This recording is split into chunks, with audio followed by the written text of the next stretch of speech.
Portuguese, and the locals all spoke Portuguese. So I had to learn how to speak Portuguese. Then I had to assimilate into the refugee camp life. It was in a semi-desert. It was horrible. I remember you had to build a tent in a semi-desert, and the water pump was so dangerous that people were just breaking bones trying to work it. Lions would occasionally stroll through the refugee camp in Mozambique. So it was just a really dangerous place. But people made it work. People had no choice, so they stuck around there. You're listening to Seeking Refuge, a podcast sharing the human stories of refugees. Your host for this week is Claire Mattis. Our guest for this week is Ephraim Bugumba, a musician and Congolese refugee. Ephraim is from the Democratic Republic of the Congo, so before we get into the interview, we're going to give you a little bit of background on the country. In 2019, there were 800,000 new refugees from the DRC and over 5 million internally displaced persons, or IDPs.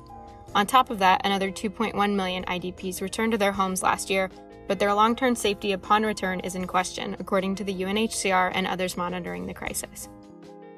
In total, there were almost 6.5 million people displaced from their homes as a result of the conflict in the DRC, either around the country or outside its borders.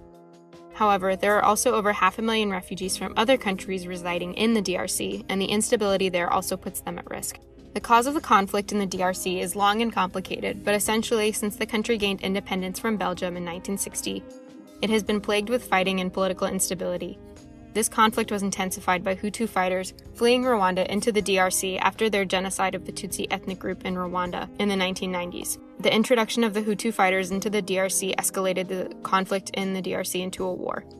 After this war, the Second Congo War broke out in 1998 and lasted until 2003, when government forces with outside support from other African nations fought rebels backed by Rwanda and Uganda. Since the end of the war, the nation has continued to be plagued by periodic bouts of violence, largely because of armed rebel groups that continually attack the Congolese people. The country also continues to deal with political instability and corruption. Additionally, large quantities of minerals and other resources in the Congo fuel further violence. Citizens of the DRC remain at risk of massive human rights violations and conflict because of these rebel groups and of corruption in the government.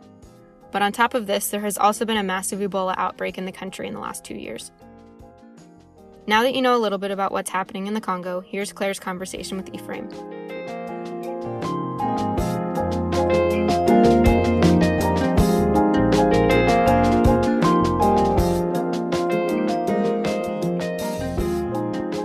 First, can you just tell us about your life living in the Congo? I know you're really young, so maybe like what your parents described or anything like that. Yeah, so I left the Congo when I was 3 years old.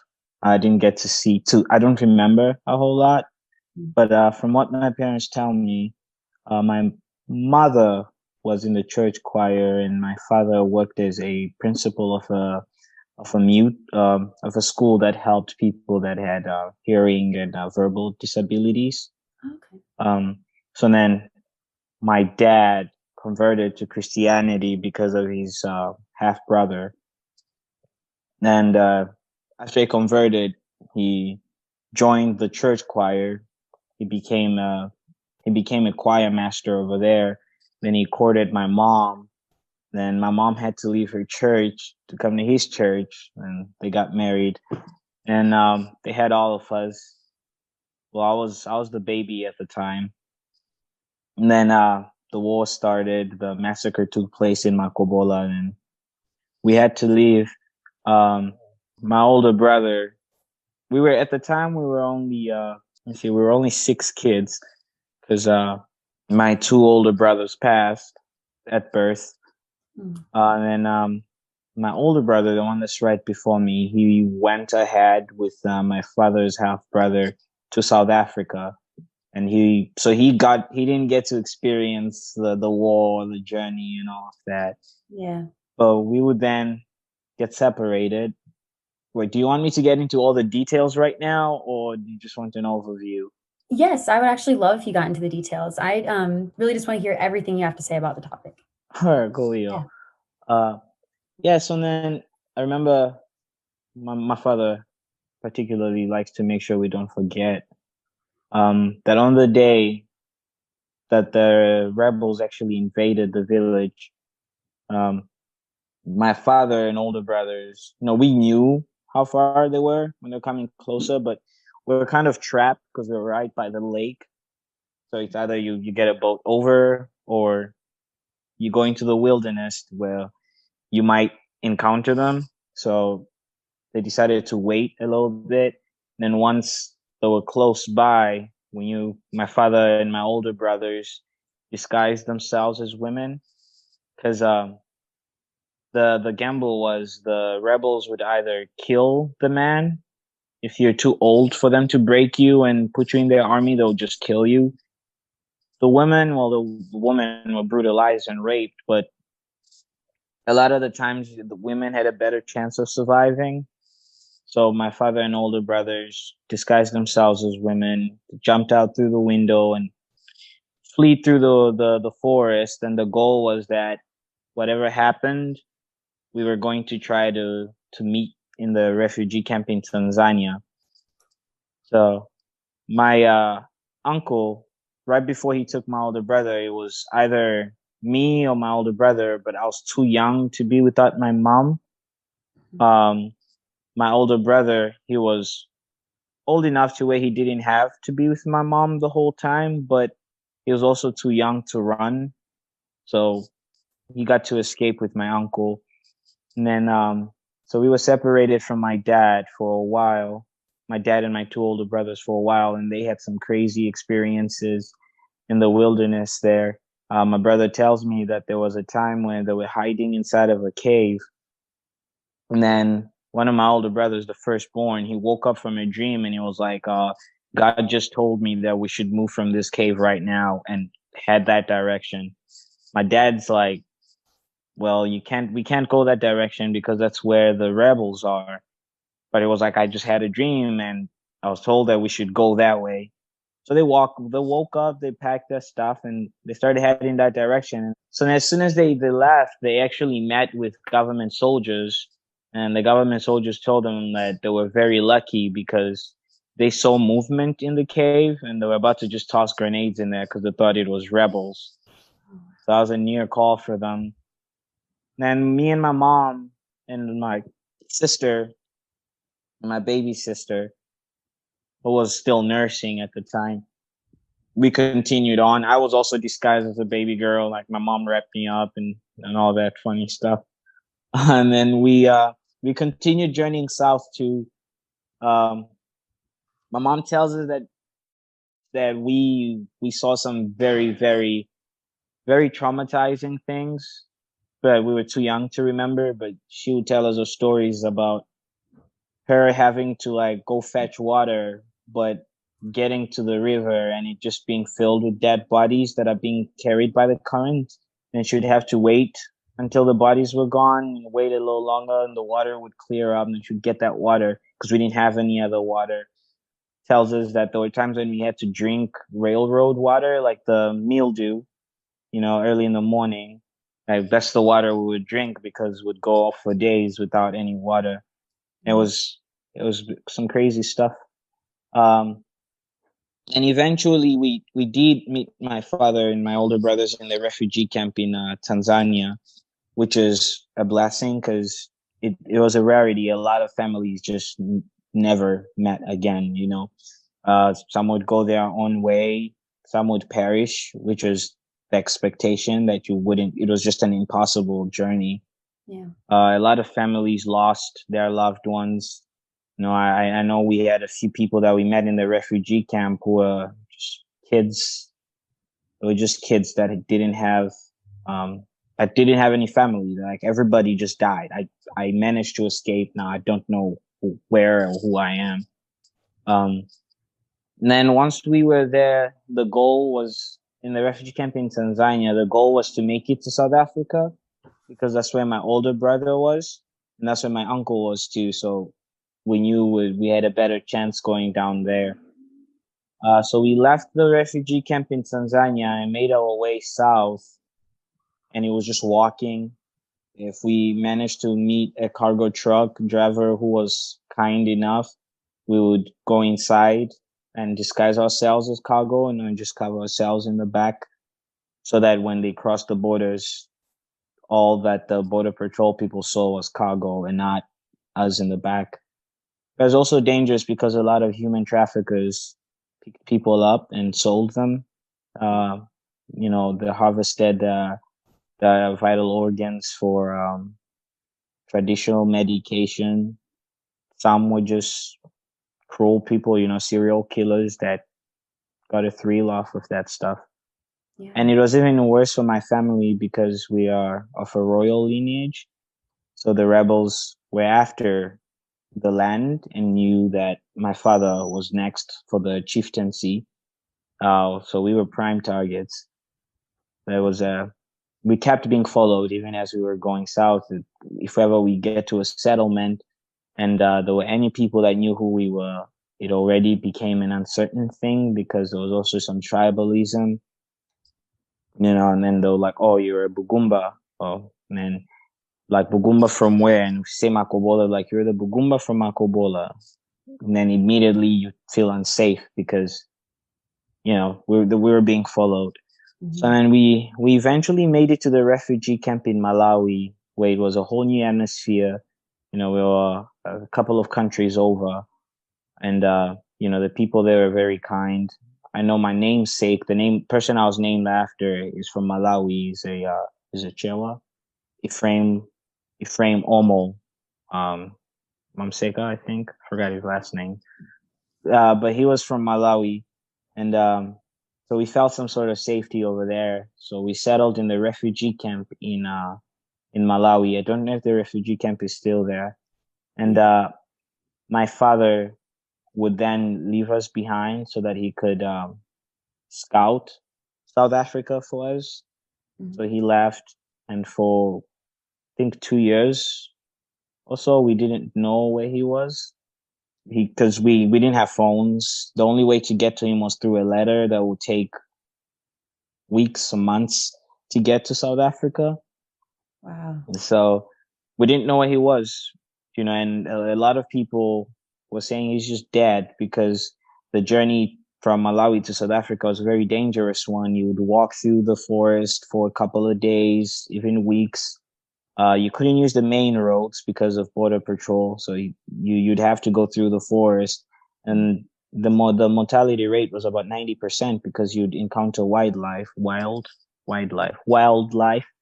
You'd have people were being killed by lions.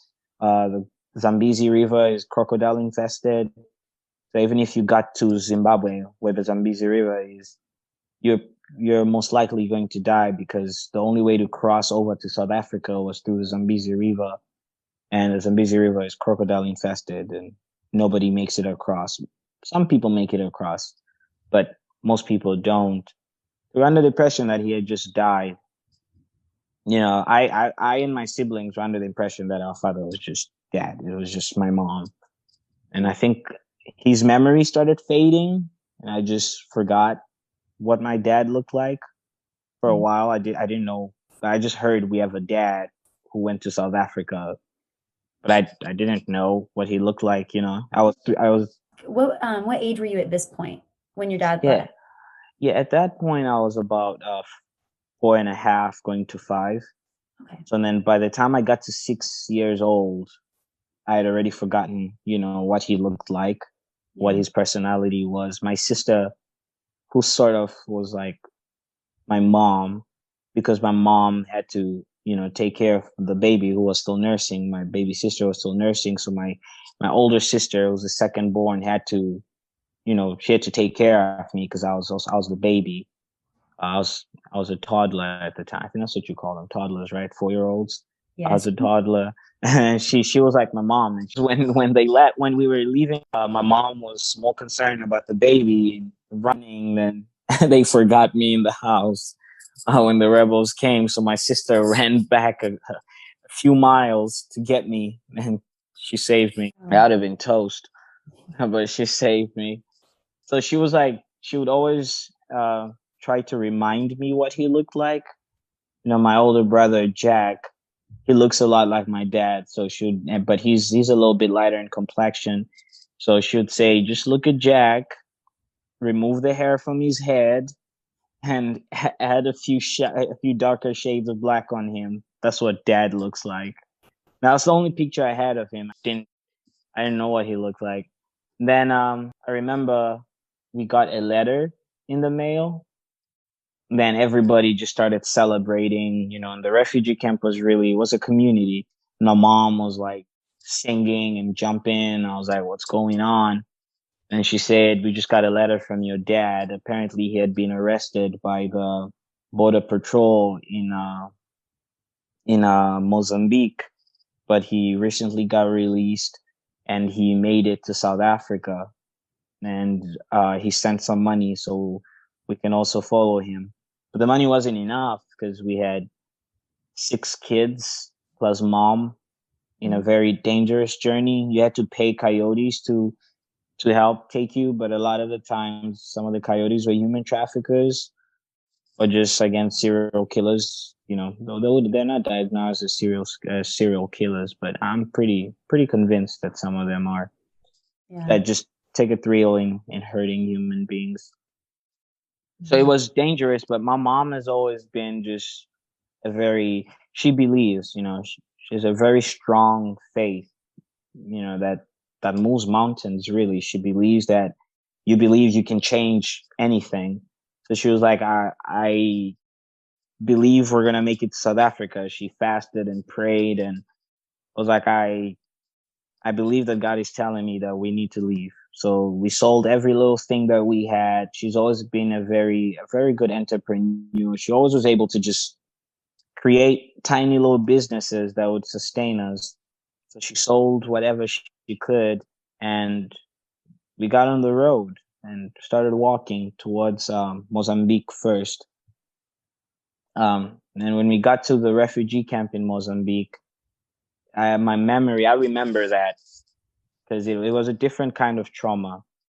I had to learn a whole new language. By the way, I had to learn a new language every time we moved because, every let's say the equivalent of every town speaks a different dialect. And then once you move over to what would be the equivalent of a state, it's a whole other language, a whole other culture. So you'd have to adapt or be the misfit, Yeah. So I had to learn how to speak Portuguese because all the refugees spoke Portuguese and the locals all spoke Portuguese. So I had to learn how to speak Portuguese. Then I had to assimilate into the refugee camp life. It was in a semi-desert. It was horrible. I remember you had to build the tents in a semi-desert, and the water pump was so dangerous that people were just breaking bones trying to work it. Lions would occasionally stroll through the refugee camp in Mozambique, so it was just a really dangerous place. But people made it work. People had no choice, so they stuck around there. A lot of people that just didn't know where to go. We had a special kind of determination in my mom. She's just a superwoman. She just never gave up. Never, no matter what, she just never gave up. It was an impossible situation. A lot of people like, I've been here 10 years. I don't know what else to do. My family is all gone. I don't have any money to go anywhere. So I just stay here and live off of the government. I take all the crap that the locals give us. It's just what it is. My mom has always been determined. So we left and made our journey to South Africa, which was kind of beautiful. I remember the things I saw. We passed through a bunch of tobacco fields. It was a beautiful sight. I didn't know what tobacco was, so there was just these miles, and it's a hilly kind of country where they have a lot of hills, and you stand on top of a hill and you just see miles of just leaves, before it's dried up and it turns brown, it's just these huge green plants, and I was like, this is beautiful. My mom was like, yeah, no, it's tobacco. People die from smoking it. And I was like, oh, okay, never mind. But I remember that, and then it got real when night would come, because we'd walk through the day, and then when night would come, that's when the lions will become active. And all the other wild animals, the hyenas, would all become active at night. So that was really dangerous. And then once we left, I remember the crossing from Zimbabwe to South Africa, we got to the Zambezi River, the infamous Zambezi River that is filled with crocodiles. And I remember the person that had to cross us from one side of the river to the other. He said, before you go across, I just want you to know that there's a great chance that you won't survive. A great chance that I won't survive.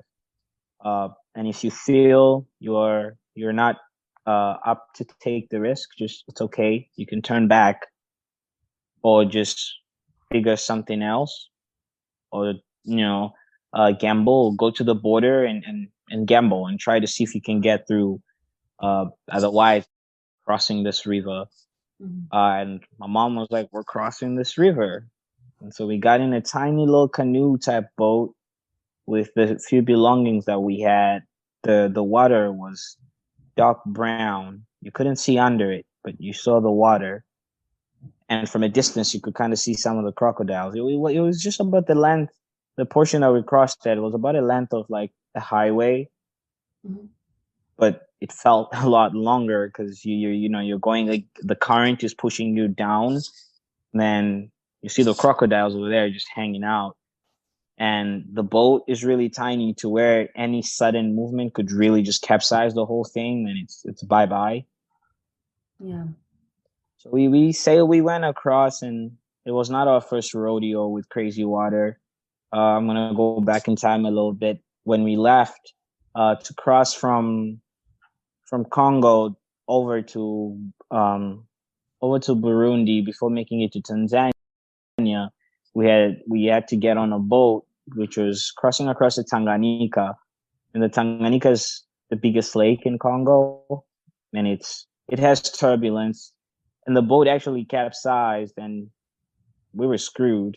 It didn't capsize. There was a hole in it. I remember now. There was a hole in it. My sister told me this, and the water just started shooting up. So it was about to capsize, and then the hippos were just hanging out around, and it was known that the hippos had a tendency to destroy boats and hurt the people. They don't eat the people. They just get a thrill from the violence, I guess. I don't know. Never looked into the science of that. But yeah, so my mom was like, "We made it through that. This is nothing. It's a lot smaller than what we made through."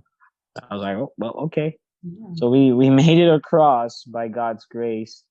Then from there we walked, and then I remember we got in a truck, and then we crossed the border into South Africa, and then we met my dad. Remember, we didn't even have a phone. We didn't know what part of town my dad lived in.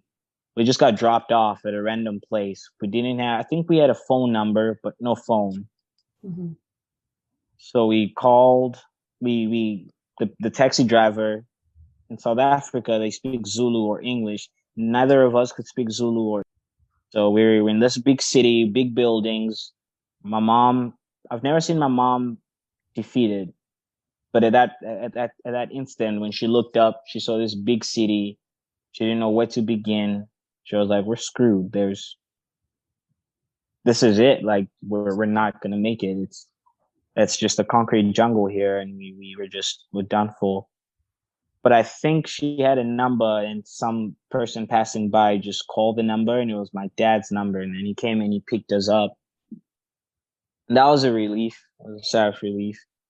And then we stayed in South Africa. It was a struggle because my dad didn't have real work. My mom was an entrepreneur, so she found ways to try to, create small businesses. My dad struggled to find employment, even though he's very educated. He just educated in French and not English or Zulu. And the South African economy has always been shaky, so they always have a hard time with giving foreigners job opportunities. They struggled. It was a struggle. It was hard living in South Africa. But then we started sending our case to different embassies because we knew we couldn't survive there because we started being followed. The different Congolese communities were there, and it was the tribalism was there. It was like, oh, this guy's from Makobola. He's the chief prince of Makobola. And then they'll get words. And I remember my big brother got attacked one time and was almost killed. So then we took the case to we took a case to England. We took it to Australia and Canada, and we got rejected by all those three countries. And America was just a shot in the dark because America is not known for bringing in war refugees. A lot of the times it's refugees from like Somalia or the Middle East. Not refugees from Congo. We didn't hear a lot about that happening. So it was our last resort. We're like, we're not gonna be able to survive here because it's not like we can just pack and leave. Like if we pack and leave, where are we gonna go? You know? Yeah. So we took the pictures of my brother's attack, you know, and we sent it in to the US Embassy and just told them our story and begged for help. And then by God's grace, they called us. And I remember just being shocked because we had gotten so used to the no, you know, and my dad was just always really defeated after the no's because it was like he didn't know what else to do, you know. He has a family of 7 kids at this point and a wife to take care of in this concrete jungle without any help from anybody. That was really hard, and we kind of started bracing ourselves for no's, but then we got a yes, and it was just what potential yes. It wasn't an automatic. We had to go through 6 interviews, a series of interviews and some physicals, and we had a bunch of injections. Still don't know why they injected us so many times, but we had a bunch of injections.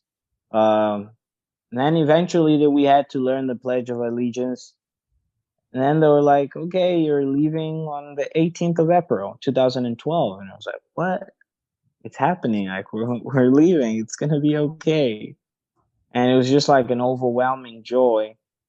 But at this point, I'd sort of gotten numb to a lot of overwhelming emotion. I'd gotten numb to excitement. I wasn't very excited. I got numb to sorrow. Yeah. You know, I lost a few friends in South Africa, and on the journey too, I was just numb to all of that. So, because you know the life that we lived as nomads just taught you that if you needed something, you'd cry, and no one will be there to really provide it. So you kind of just get over it. So I just got numb. There was no excitement or anything. It was just, okay, it's happening, finally, but not any real joy because I'd become numb to that. And this is something I would come to learn a few years. Once we got here, like 5 years later, I realized I had that trauma response. Mm-hmm. Yes, and then we moved to the USA in 2012. My entire family, we settled in Mobile, Alabama, which was a little strange because it was like we spoke English, but couldn't understand what everyone was saying, and people couldn't understand us and didn't make sense. Like, we speak English, but that's because of the thick accents down there. And we stayed there, but then there was an African community that was building there, which is good, you know, to be around people sort of with the same background. But my dad was anti the whole idea of comfort. He said, if we get too comfortable here, we won't grow. He said, we're here, the world is yours now, and staying in the South is just going to keep you comfortable. The refugees who had resettled in Mobile, Alabama, a lot of them came straight from refugee camps to the USA. So they had grown a sense of dependence. You know, a lot of them were born in the refugee camps where you're in the refugee camp because you can't assimilate into the country because you won't get a job and you get used to getting government support. So a lot of them just got used to getting help from the government and not really growing and becoming anything. I remember I remember one time in high school, I played varsity soccer my sophomore year. I didn't know that was a thing. I just thought you got there and you played soccer because you knew how to play or because you liked it. But apparently a lot of people loved it. And then there was a kid. He was really good.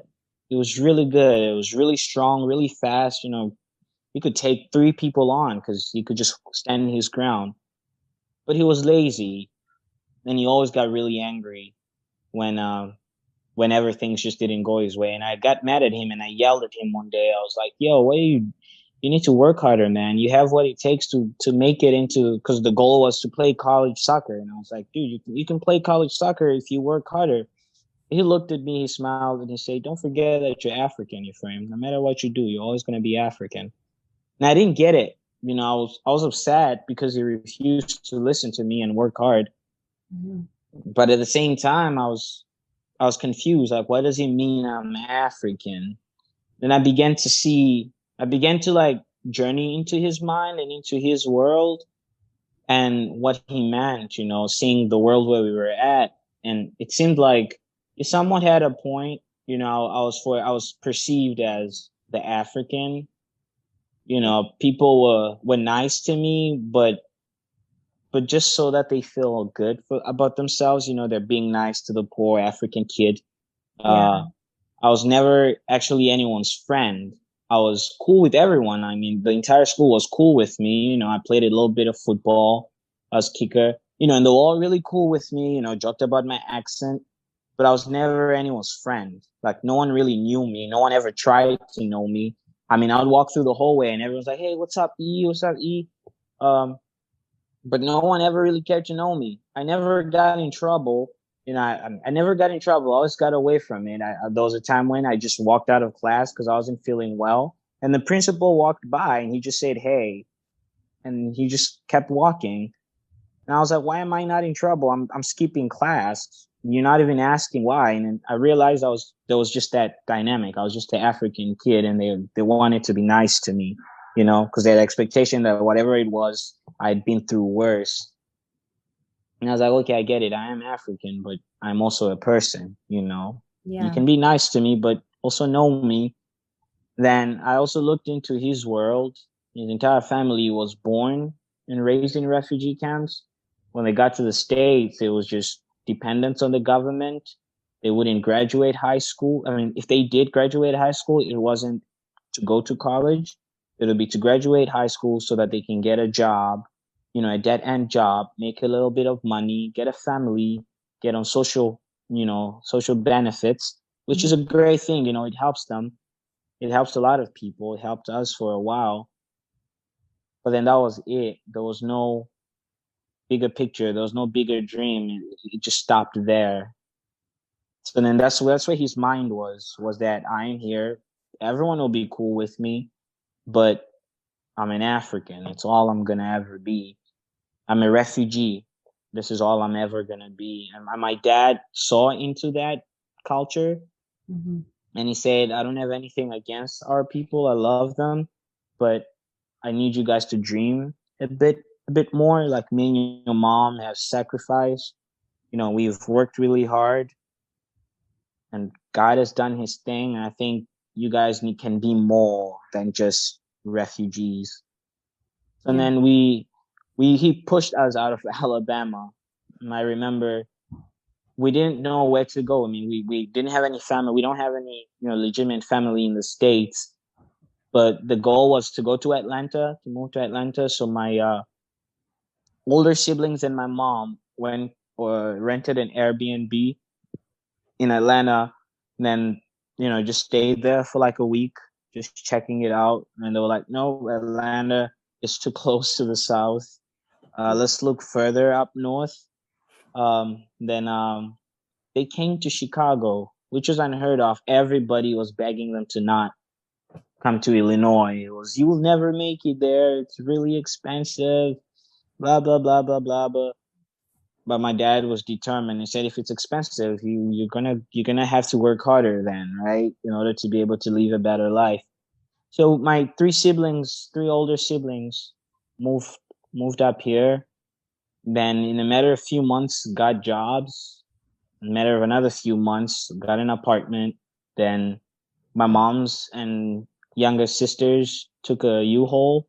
I had just got my driver's license. I didn't even have my driver's license. I had my permit. And I drove from Alabama to Illinois. That was crazy. I could have gotten crashed. I didn't even know how to drive very well. But yeah, we moved up here. Then I guess my musical journey started then, because it was like, okay, Father wants us to dream, and music is what brings me solace. It's the only certain thing I've had in my life at that point, because no matter what was going on, my family would always turn to singing, and we'd always gather at night if we had the chance, pray, read psalm. Mom loves psalms a lot. Then we would sing hymns, and that was like something I knew was going to happen, and I knew it was something that would make me feel good. Yeah. So when it was time for me to pick a journey, it was music. Then I started pursuing it, and yeah, here we are. That is very powerful. Thank you for sharing all that with me. Thank you for listening. Really inspiring story. That's just amazing. I guess I just have some questions about your music now. All the questions I had about your journey here. So growing up, like immersed in all those different cultures, how did that shape your music style? Because I know you said you learned different languages and stuff like that. Yeah. So almost every other city has a different music scene to it, and I was always drawn to the different cultures and the different sounds. So I found myself just being inspired by all these different things. I became a mixture of all of these different sounds, like the people in Malawi, they have the Chewa sound, which is that type. It's almost like a house type sound, but a lot of their dances have to do with their backs, like they almost like break their back type thing. So that's their music. They do a lot of reggae music. I remember my first like musical experience, like circular music experience, was by an Elias Matafare. He was a political Rastafarian musician, and his music was really powerful. He got killed eventually because he called the government out on some of that craziness. Wow. But his music was very, very inspiring. So it was the first, and he had like a reggae, traditional Chewa sound. In South Africa, there was the Brenda Fassies, the Ringo, the Oliver Mtukudzi from Zimbabwe, and they all had all these different unique sounds. And of course, in America, I got introduced to hip hop. I used to be a hip hop dancer in South Africa, so that too, and R&B, then rock and roll. I got introduced to rock and roll.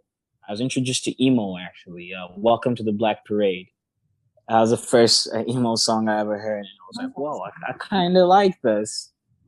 And then being in Alabama, I listened to some folk, fell in love with that. And then I found out about Phil Wickham, and I was really inspired. You know who Phil Wickham is, right? I think so. He's a gospel musician.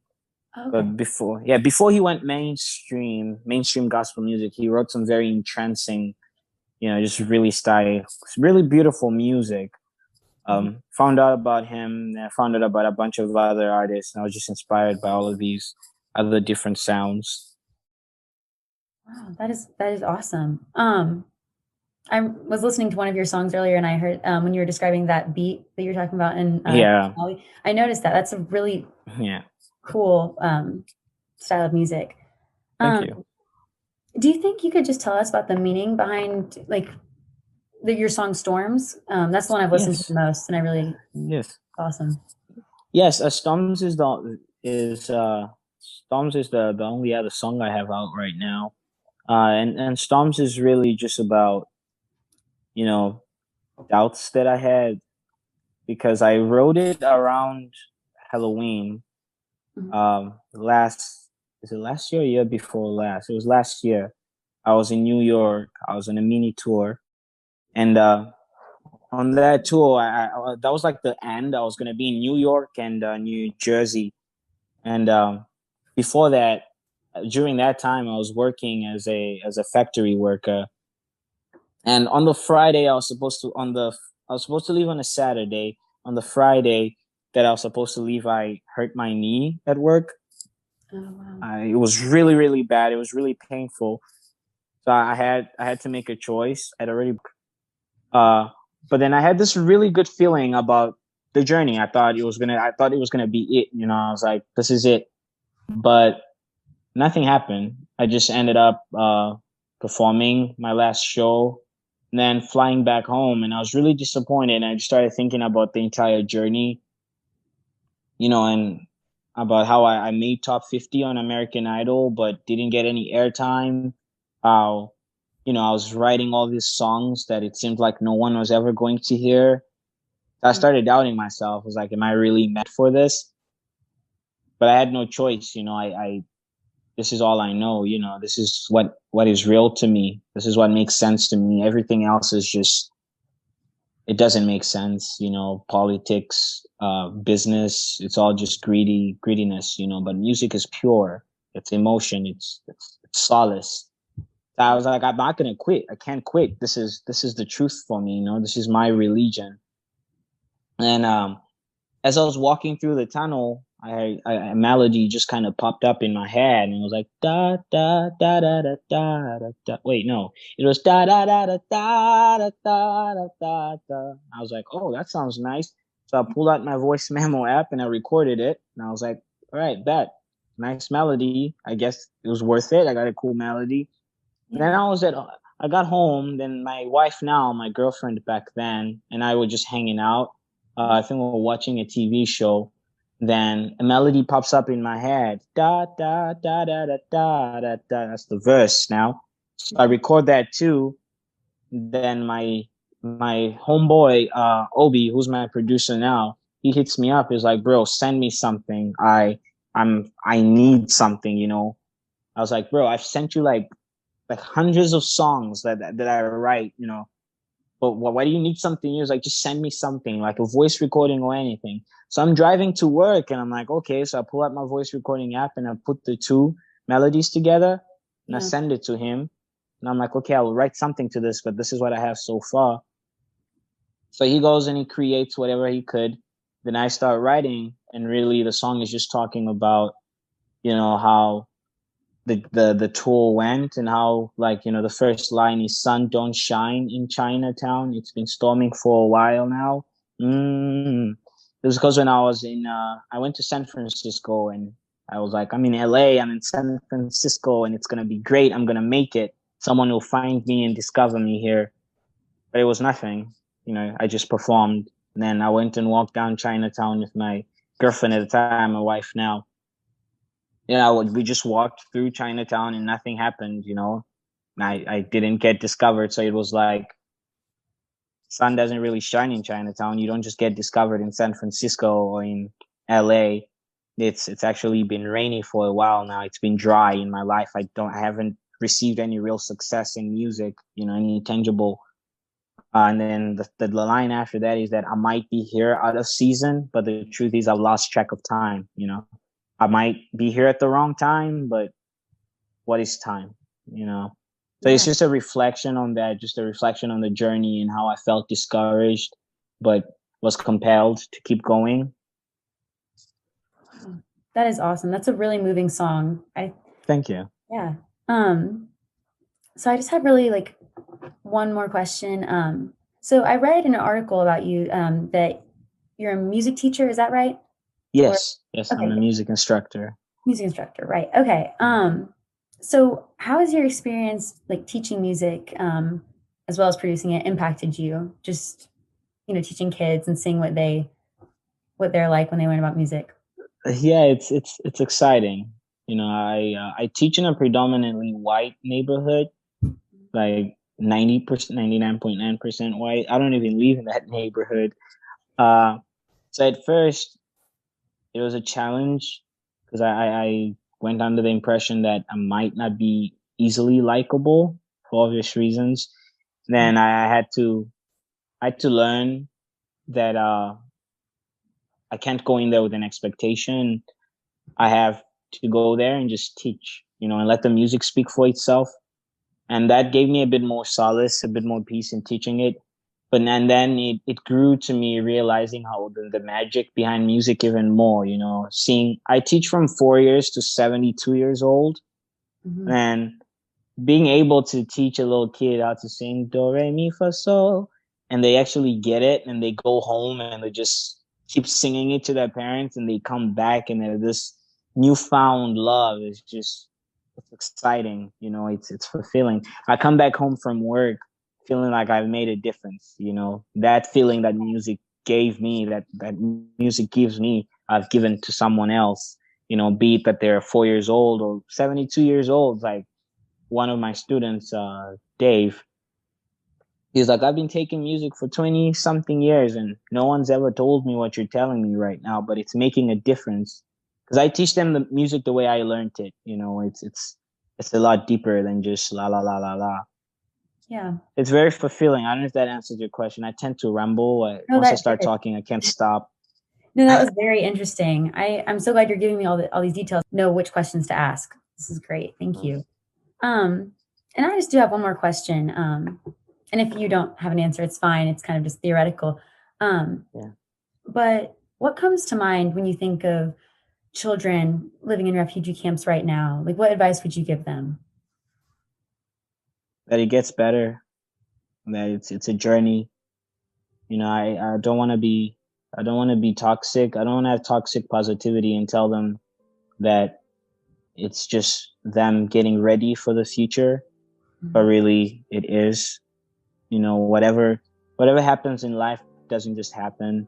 You know, it's all for a purpose, and it's okay to not feel okay about it, you know, but you just got to keep breathing. That's what you have control over, is just, as long as you keep that, you know, you keep that truth in yourself, you'll be fine eventually. Yeah. Great. Thank you for sharing all that. That's all the questions I have for you. Was there anything you'd like to add that you'd like viewers to know, or? Yeah, I'll start releasing more music well, I guess you can know. I'll start releasing more music in January. And good things are coming in the near future.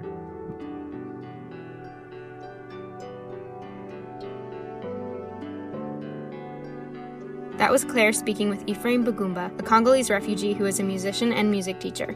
Be sure to check out his music on Spotify. And Ephraim is also TikTok famous, so be sure to check out his videos featuring his music and his story.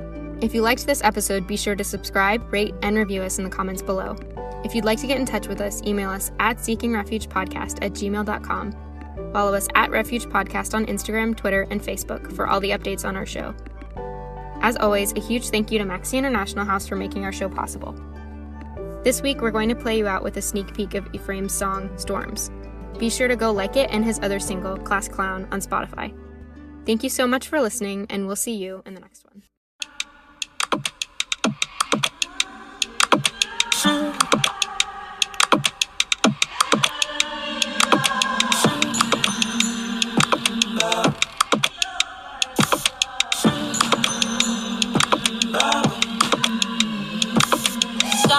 Don't shine in Chinatown, been storming for a while now. I might be out of season, but truth be told, I've lost track of time. Nirvana's too far from home, but I came with my burdens, so please tell me I was bold enough to turn back, wishing we were strong enough to let go. But this is who we are, this is where we stand. Stuck in the middle, lost in the middle.